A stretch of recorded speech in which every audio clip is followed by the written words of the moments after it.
Kita tahu ya, belakangan ini beberapa hari yang lalu Deddy Sitorus sempat ngomong dia akan mundur, mengancam dari DPR, dan sampai sekarang belum juga kejadian. Seperti biasa ya, cuman gertak-gertak biasa ya, tapi ditunggu-tunggu tidak dilakukan juga. Wah, kali ini juga ada ungkapan dari Deddy Sitorus tentang utusan. Wah, utusan. Wah, dan ditanyakan langsung sama Mbak Puan utusan apa yang dimaksud. Rupanya Mbak Puan tidak menanggapi hal tersebut dan suruh wartawan supaya menanyakan langsung ke presiden ketujuh kita, yaitu Pak Joko Widodo, dan menyikapi supaya tidak ada negatif-negatif di bulan puasa ini, supaya semuanya berjalan positif. Wah, ini seperti menampar tanggapan dari Deddy Sitorus ya, selalu yang memberi fitnah-fitnah, hal-hal negatif ya kan. Dan kita lihat gimana tanggapan dari Opung. Sebelum kita ke video, bantu subscribe dulu channel saya, belum subscribe. Tidak tunggu lama, kita ke video langsung, let's go. Kalian masih ingat nggak beberapa waktu yang lalu ketika rapat dengar pendapat dengan KPU dan Bawaslu, Deddy Sitorus mengancam mundur dari DPR. Iya. Tapi sampai sekarang ditunggu-tunggu nggak mundur-mundur. Iya, iya. Mana? Iya, mana ya kan? Gentleman lah. Gentle sedikit. Mundur dong. Masa nggak mundur-mundur? Iya. Ingat ya, laki-laki itu nomor satu yang dipegang itu omongannya. Iya. Nomor dua duitnya. Iya. Jadi kalau laki-laki udah nggak bisa dipegang omongannya, kayak mana mau dipegang duit? Iya, iya. Padahal bukannya bilang apa ya, sebagian besar masyarakat sedang menanti-nantikan. Iya, betul. Apaan lah si Deddy ini mundur? Ternyata kita semua di PHP.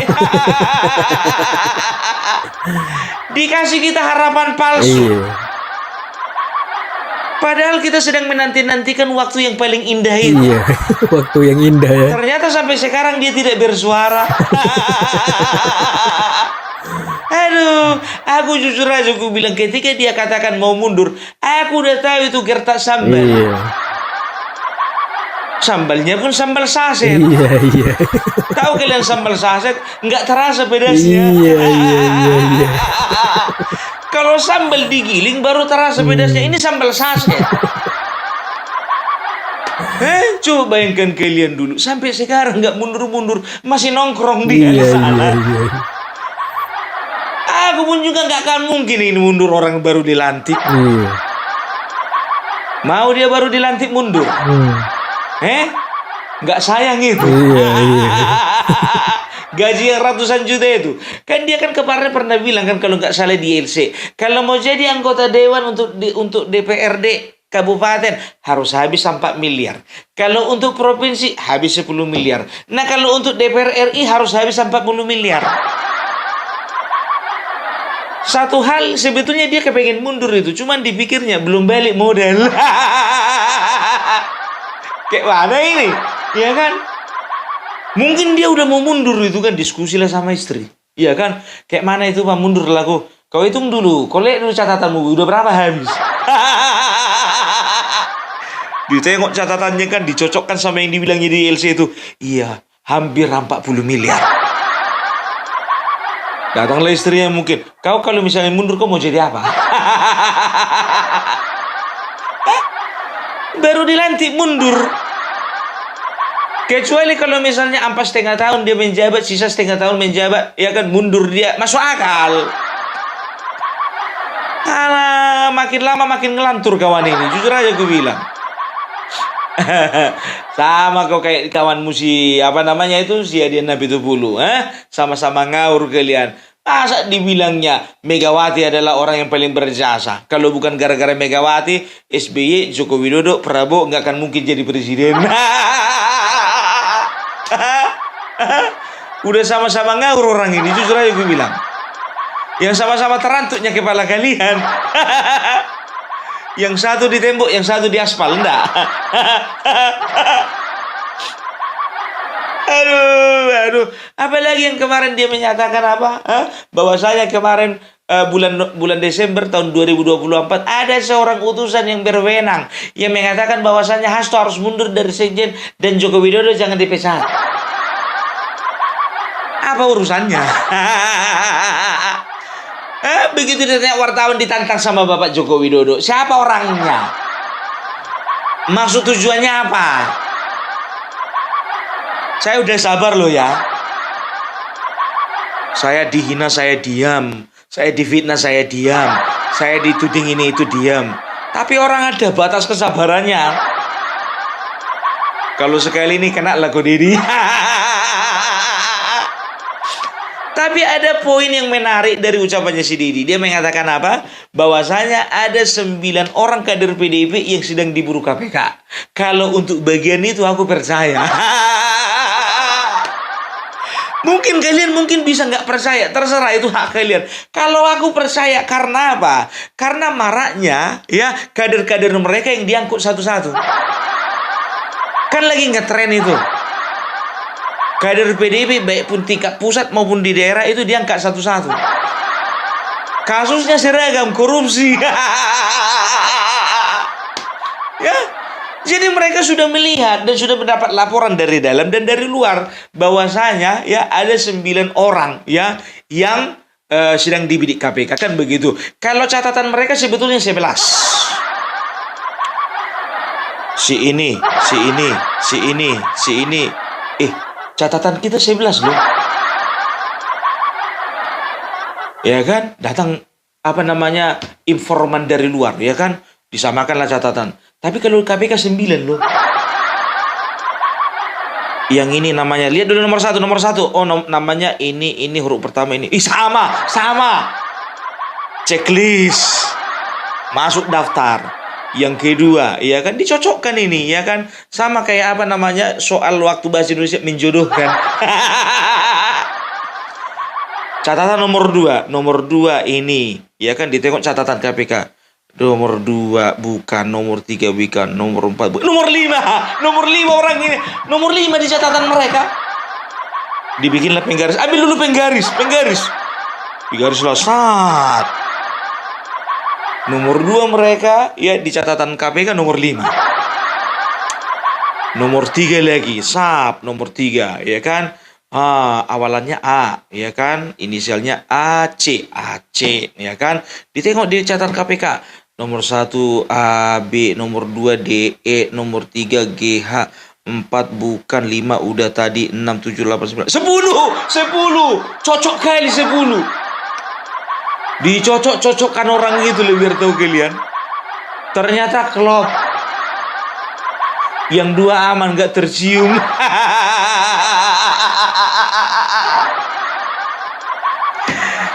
Ya kalau itu tadi ku dramatisirnya itu. Iya kan? Tapi mungkin saja karena apa? Sebetulnya mereka itu udah tahu siapa yang bermain. Apalagi kalau sebab mereka terima setoran. Udah tahu itu. Sekian dari sana, dapat setoran, ya kan, begitu. Dari mana? Dari uang pribadi, uang belanja. Udahlah, ini kan asumsi yang sudah terbangun di publik karena memang sudah seperti itu prakteknya. Kan begitu, ya kan? Setelah itu apa? Ya, jadi kalau kukatakan sebetulnya yang 9 orang ini bisa saja ada. Bisa ada, ya kan? Dan sekarang ini yang 9 orang ini lagi nggak aman ini. Kenapa mereka tidak umumkan, kan begitu? Ya kalau diumumkan malulah mereka. Jadi dibilanglah seolah-olah dibidik, kan begitu? Padahal memang betul dibidik, kayak mana mau dibilang? Jadi begini ya, simpelnya ya, KPK zaman Setia Budianto ya, itu berbeda dengan zamannya Firly Bahuri. Waktu zamannya Firly Bahuri, kental sekali kedekatan Firly Bahuri ya, itu dengan PDIP ya. Tapi kalau untuk Setia Budianto enggak lagi. Jadi waktu masa kepemimpinannya Firly Bahuri, kemungkinan 9 nama ini disamarkan. Iya kan? Begitu Setia Budianto, ternyata nampaklah nama itu satu persatu. Jadi kalau di antara beberapa pimpinan KPK, ya ada sekitar 8 pimpinan KPK yang sudah menjabat. Firly Bahuri itu terkenal yang paling dekat dengan Megawati dan juga PDIP. Makanya kasus seperti Harun Masiku itu aman. Nah, ini sedikit membuka wawasan ya. Jadi tahun 2003 itu adalah tahun pertama dibentuknya KPK ya. Jadi ketua KPK pertama itu adalah Taufikur Rahman Ruki tahun 2003 sampai 2007 ya. Setelah itu ada Antarsari Ashar 2007 sampai 2010 ya. Tapi oleh karena ada tersangkut paut kasus ya, maka dia digantikan oleh PLT. PLT-nya waktu itu 2009 sampai 2010 itu kalau tidak salah namanya itu Tupak Hatorangan Panggabean ya. 2010 sampai 2011 itu Busromo Kodas. 2011 sampai 2015 Abraham Samad. 2015 sampai 2019 itu Agus Raharjo ya. Setelah itu 2019 sampai 2023 itu si Firly Bahuri ya. 2003-2004 itu adalah Nawawi Palango ya. Setelah itu 2004 sampai 2009 itu Setio Budianto ya.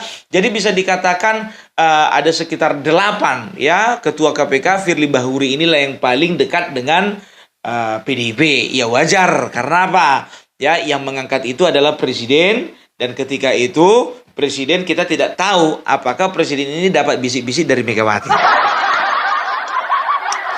Kan begitu. Nah, ketahuannya itu seperti ini. Ya, ketika Firly Bahuri diangkat menjadi ya bisa dikatakan waktu itu diajukan namanya ke DPR ya, ternyata dari PDIP yang paling ngotot untuk Firly Bahuri ini diangkat. Cie. Ternyata ya. Meskipun Firly Bahuri dikenal dekat dengan Megawati dan juga PDIP, namun pada akhirnya Firly Bahuri oleh Polda Metro Jaya ditetapkan menjadi tersangka. Kasus apa? Kasus pemerasan. Ngompas dia, Bah. Yang dikompas siapapun itu mantan Menteri Pertanian Syahrul Yassin Limpo. Berapa banyak? 7,2 M. Aku sanksinya ini Firly Bahuri waktu sekolah itu aja kerjanya ngompas anak orang. Ya, jadi bisa dikatakan jujur aku bilang saat ini PDIP sedang berjalan di dalam bayang-bayang ketakutan. Karena apa? Backingannya udah jadi tersangka. Udah nggak ada lagi backingan di KPK. Presidennya pun sudah lengser, sudah tidak menjabat lagi. Kalaupun sebetulnya sudah masih menjabat, nggak mau bantu orang di pesat. Makanya mereka itu ya kader, kepala daerah, anggota dewan ya yang melakukan tindak pidana korupsi, yang kemarin nggak kecium sekarang kecium. Penciuman KPK yang sekarang lebih tajam dari yang kemarin.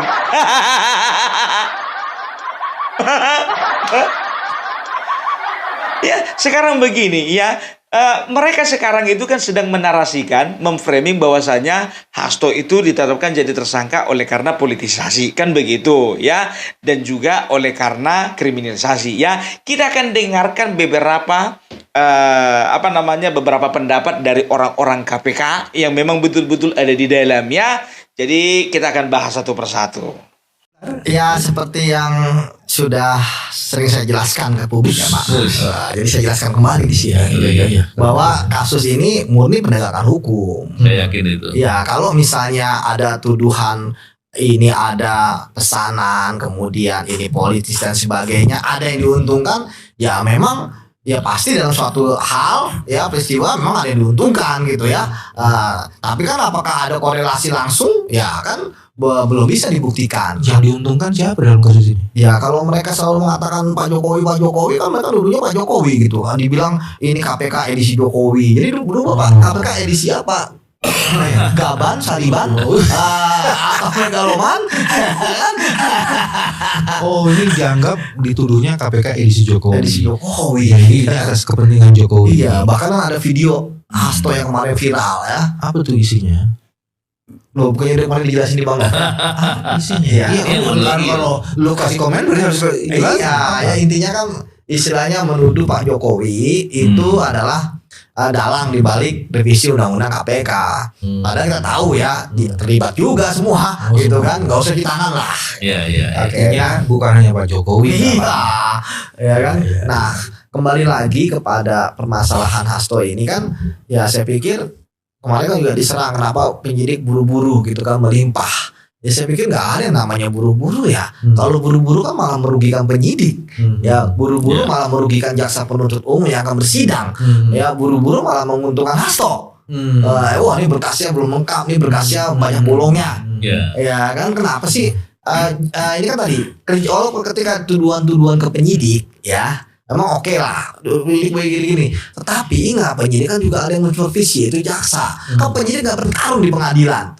Ya jaksa Jaksa yang itu kan bertarung. bukan sekedar dia hanya menerima makanan jadi ya. Tapi kan kalau di KPK kita tahu sendiri dari awal dia sudah memberikan petunjuk-petunjuk ya, sudah koordinasi dengan penyidik.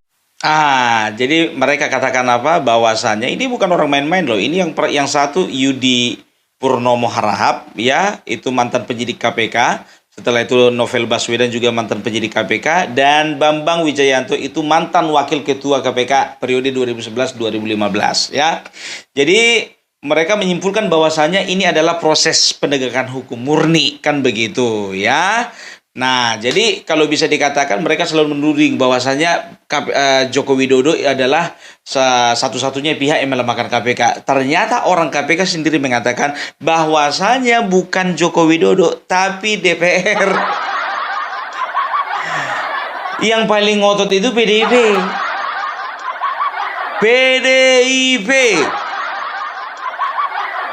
Ya, yang kemarin itu ya melemahkan KPK. Jadi revisi undang-undang KPK itu sebetulnya melemahkan KPK. Karena apa? Ada beberapa item ya yang memang betul-betul mengurangi power dari KPK untuk memberantas korupsi gitu. Kemarin itu aku sudah sampaikan sama kalian ya. Jadi bisa dikatakan kalau untuk masalah Hasto ini murni penegakan hukum ya.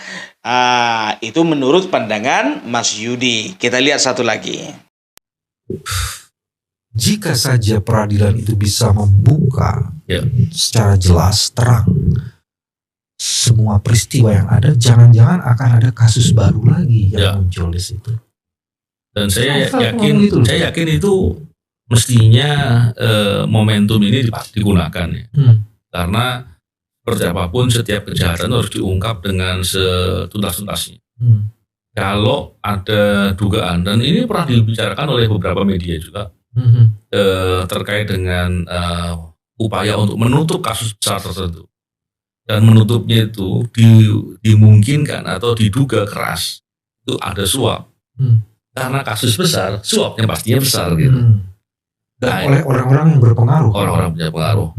Ketika ini diungkap, harapannya adalah kita tentunya tidak ingin ini terjadi di kemudian hari. Yang kedua, orang-orang yang berbuat sejahat ini harus dihukum. Tidak bisa dibiarkan. Oke. Semoga bisa diungkap di persidangan. Iya, jadi mereka itu sama pikirannya sama Bung Belak. Sebetulnya di balik kasusnya Hasto dan Harun Masiku ini sebetulnya ada sebuah kasus besar. Kasus besar. Ya. Ya, mereka katakan apa? Ya, mereka katakan bahwasanya mudah-mudahan setelah pengungkapan kasus ini, setelah persidangan akan terungkap kasus-kasus besar lainnya. Katakanlah EKTP. Bayangkan kalian EKTP, ya. EKTP itu 2010-2011, ya. Setio Novanto itu ditetapkan menjadi tersangka 2017. Tahu kalian ya, di tengah-tengah penyidikan yang dilakukan oleh Novel Baswedan terhadap kasus EKTP, ya beliau mendapatkan serangan dari orang tak dikenal, ya, yaitu berupa penyiraman air keras sehingga membuat matanya cacat, ya. Jadi bisa dikatakan memang betul-betul ini orang jahat kelas kakap. Itu dia ya. Karena apa? Karena mereka takut terungkap, kan begitu ya. Setelah itu apa? BLBI. Ingat kasus EKTP ada nama-nama besar, Ganjar Pranowo, besar dia. Besar lah ya calon wakil presiden kemarin, calon presiden kemarin ya. Setelah itu ada Pramono Anung. Setelah itu ada siapa namanya satu lagi itu Puan Maharani ya. Mereka itu sama-sama menerima uang sekitar 500.000 US dollar. Kalau dirupiahkan menjadi 7M. Kok sama-sama uang perasnya Firly Bahuri yang diminta sama si SYL. Kayaknya 7M itu udah biasa itu ya. Setelah itu apa? Ya, disinyalir, ini masih disinyalir ya. Kalau misalnya Harun Masiku mau bersuara, kemungkinan besar ini ada kaitannya dengan pengungkapan kasus BLBI. Ya, yang merugikan negara sekitar 138 triliun waktu tahun 98 loh. Kalau misalnya ini udah berapa kali inflasi, ya kan? Itu bisa saja kalau dikurskan sekarang, ya kan? Itu kalau misalnya dikonversikan ke mata uang yang sekarang, ya kan? Itu bisa sekitar kerugian negara itu lebih daripada 500 triliun. Nah, ini kan juga menyangkut paut daripada ketua umum mereka. Kan begitu. Siapa ketua umumnya? Kok tanya aku? Ketua umumnya sudah pasti Ibu Megawati. Kenapa bisa tersangkut kasus BLBI? Jadi tahun 98 itu ada kita itu ditimpa oleh krisis moneter ya. Ada beberapa bank waktu itu yang mengalami failit kan begitu. Nah, ya Bank Indonesia ya pemerintah mengeluarkan bantuan ya BLBI ya, bantuan likuidasi Bank Indonesia ya. Jadi itu untuk membantu bank untuk tetap bertahan kan begitu. Nah, ternyata ada penyelewengan ya. Sekitar 500 triliun yang dikucurkan, ada sekitar 138 triliun yang diselewengkan kan begitu. Oleh karena apa? Ya, oleh karena ada penerbitan SKL, surat keterangan lulus. Surat keterangan lunas ya, kepada bank-bank yang tadinya dikasih pinjaman, dikasih kredit, tidak bisa melunasi pinjaman tersebut. Akhirnya diberikanlah surat keterangan surat keterangan lunas ya, berdasarkan dengan instruksi Presiden nomor 8 tahun 2002. Hafal loh Bung ya, hafal lah. Yang menandatangani impres siapa? Megawati. Jadi tetap ada sangkut pautnya ini ya. Jadi bisa dikatakan ya, Bapak Prabowo sekarang ya, bisa dikatakan Bapak Prabowo sekarang akan memburu siapapun yang melakukan korupsi, baik besar, baik kecil, baik yang masih baru ataupun yang udah lama.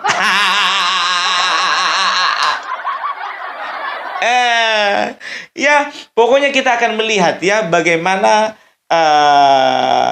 kasus ini akan terang benderang ya, dan mau dibawa kemana partai ini. Itu makanya ya, pokoknya bisa dikatakan 10 tahun berkuasa ya, ini partai banyak kali masalah kan begitu. Udah banyak masalah ya, nggak punya backingan, nggak jelas lagi masa depannya. Ditinggalkan pemilih lagi. 2019 masih dapat mereka suara kursi itu sekitar 128. Nah, sekarang 110, 18 kursi hilang coy. 18 kursi itu kalau dikonversikan menjadi suara, itu totalnya hampir 4 juta suara. 4 juta sudah tidak percaya dengan PDIP. 4 juta rakyat gak percaya lagi sama PDIP. Kan begitu. Nah, sekarang begini ya, PDIP janganlah kalian itu bermain playing victim ya, seolah-olah kalian dikriminalisasi, kalian didiskriminasi, kalian itu dipolitisasi. Bukan. Ya, kalau memang kalian kader-kadernya banyak melakukan kesalahan, melakukan korupsi, melakukan penyelewengan, udah terima aja. Demokrat kan selama ini diam aja kok. Contoh terbaru Golkar saat ini, Ridwan Kamil, apa rupanya komentar Golkar? Nggak ada. Itu dia. Ternyata kan di sini sebetulnya sudah tercium di balik kasus Harun Masiku dan juga Hasto ini ada kasus besar menanti. Dari kemarin-kemarin udah kucium ini. Jadi masalahnya bukan besar kecilnya besaran daripada uang suap itu, bukan. Tapi di balik itu ada pengungkapan yang lebih besar lagi. Masyarakat udah nggak usah dibodoh-bodohi. Ya, kalian selalu memframing bahwasanya kenapa harus Hasto, kenapa harus PDIP, kenapa harus Masiku. Di luar sana banyak yang lebih besar lagi kasusnya, lebih banyak lagi uang negara yang dimakan. Bukan masalah itu. Masalahnya kalau terungkap sama masalah mengenai sangkut paut Harun Masiku dengan kasus-kasus yang lainnya, bisa-bisa lebih besar daripada yang lain itu. Ya kan begitu kan? Mana ada di istilah di dalam agama ya, dosa besar, dosa kecil sama-sama masuk neraka itu. Begitu juga korupsi, nggak ada lagi dalam istilah Bapak Prabowo, nggak ada kamusnya. Korupsi besar, korupsi kecil, nggak ada lagi. Korupsi tahun tinggi, korupsi tahun rendah, nggak ada lagi itu. Sama. Itu tadi hanya cuplikan biar tahu kalian. Kalau bisa dikatakan dia banyak hal-hal yang bisa dipelajari ya.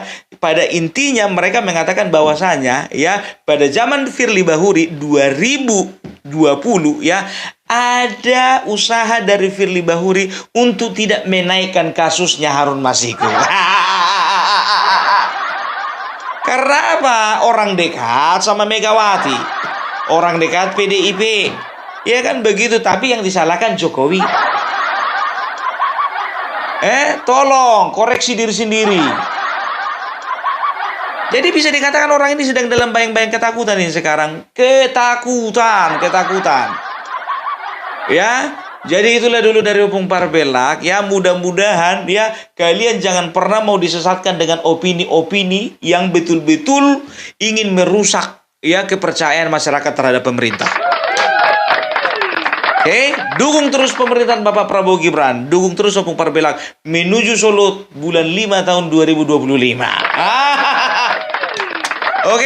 Salam Parbelak, salam NKRI harga mati.